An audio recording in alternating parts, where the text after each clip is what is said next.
cheesy saying in my family, which is, never mind the weather, so long as we're together.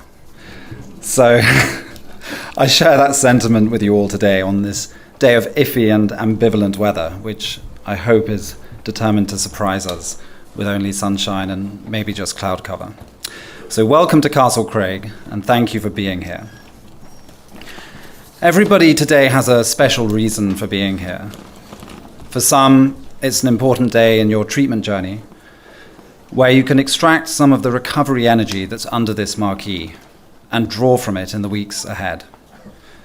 To our current patients, I would also say thank you for giving up the exclusive use of this special building and these fabulous grounds. It's just for today. For others, coming back, this might be a necessary boost during a difficult time, a reconnection with a sense of belonging, maybe after a time of loss or turbulent change. And for others, this is a chance to share their experience, strength, and hope, and to be of service. And for the family members and special others who are here today, this is a chance to experience a day through the lens of your loved one and be a witness to their recovery. You're all most welcome. For our staff today is a chance to see the happy, smiling faces of former patients, people who are thriving thanks in part to your hard work. Today is a chance to reflect on what motivated you to join the caring professions, or to come and work at a place with the mission of helping others in dire need. I am Dominic McCann. I'm the Chief Executive of Castle Craig. For those of you who don't know, Castle Craig was opened as a treatment centre in 1988 by my parents, Peter and Margaret Ann. And so it is 35 years old this year. My parents' work in this field started when they opened another treatment centre in England called Cloud's House, which is still going strong and is 40 years old this year. I'm very proud of what they have achieved. They have 4 children, myself, Victoria, Felicity, and Peter. And we all currently work here. In fact, we were all here 35 years ago when the first patients started to arrive. My younger brother Peter was a newborn at the time, and earlier this year joined the staff as a consultant psychiatrist. A few other special welcomes I want to make today go to our visitors from Castle Craig, Netherlands, Dimitri, Ferdian, Suzanne, and others who are leading the contingent. Thank you for being here, and thank you for all that you do with our vital partner clinics in the Netherlands.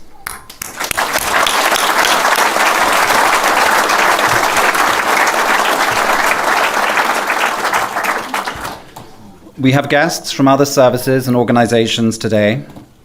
Liam and guests from Abicare, it's great to have you. And I also want to mention Anne-Marie from Favour and Stephen from the Maxie Richards Foundation and Shelter Scotland. I would encourage you all to be aware and even get involved with the work of Favour, which stands for Faces and Voices of Recovery, and is a very worthy charity that supports the rights and needs of people in recovery and people who need recovery. You can get involved in their annual recovery walk, and you can also support their work in lobbying for the Right to Recovery Bill, which is going through the Scottish Parliament. Anne-Marie and Stephen have been so important in drafting that bill and in getting extra funding secured for organisations like our own. What the Right to Recovery Bill aims to do is enshrine in law the right to seek treatment and to have all appropriate treatment options made available to the person seeking help. The hashtag for the campaign to support the bill is OORBill, OORBill, and you can also visit the Favour website to find out more.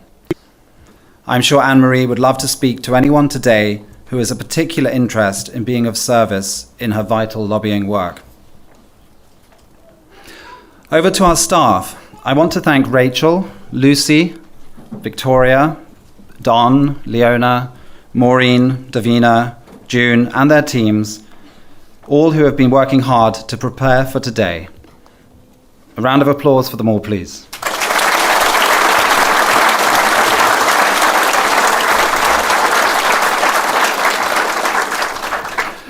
We had a staff party several weeks back, and I had my chance to really thank all our staff then for their dedication and hard work over recent years as we've bounced back from COVID and other challenges.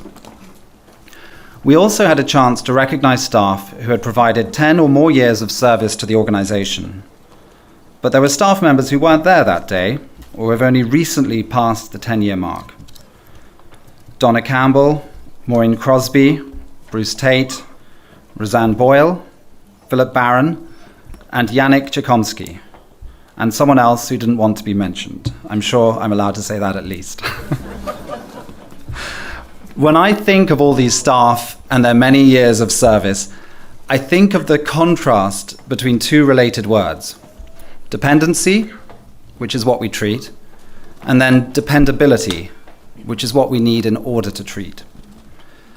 Thank you to all of you for your dependability over the years. There are many factors which come together to make a great treatment centre, and one of those is length of service. Without people like you dedicating a decade or a lot more of your life to this work, we wouldn't be able to create the kind of culture which supports good treatment. We have a little shield that we'll either hand out to you now, or if you're not in the marquee, I see Yannick approaching now, you'll get it later on today from Lucy. So thank you, and a round of applause please for them.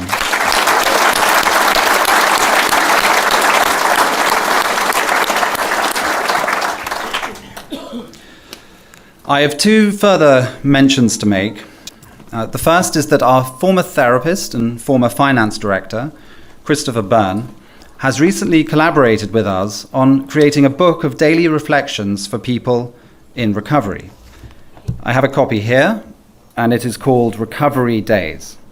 And it can be purchased from Amazon or from our bookshop.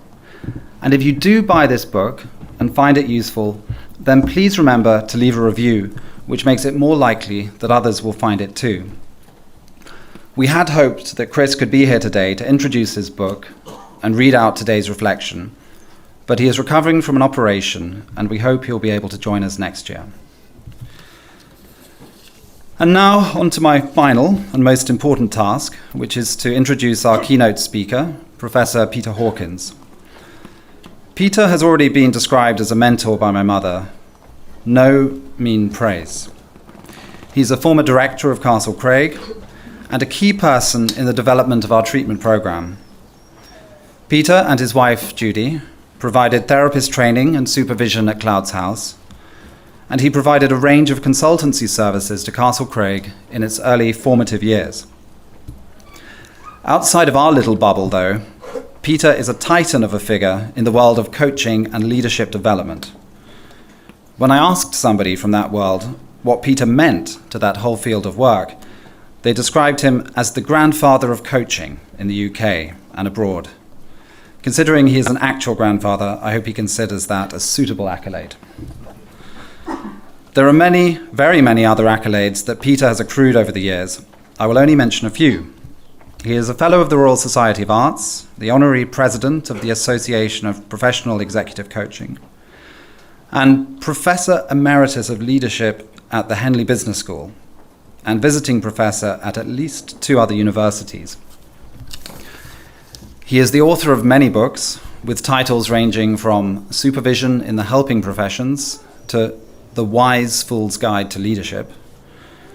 And to our staff and to anyone who leads a team or runs a service or works in the caring professions, including our own staff, I highly recommend Peter's work. And I now hand over to him and wish you all a wonderful day of celebration of recovery.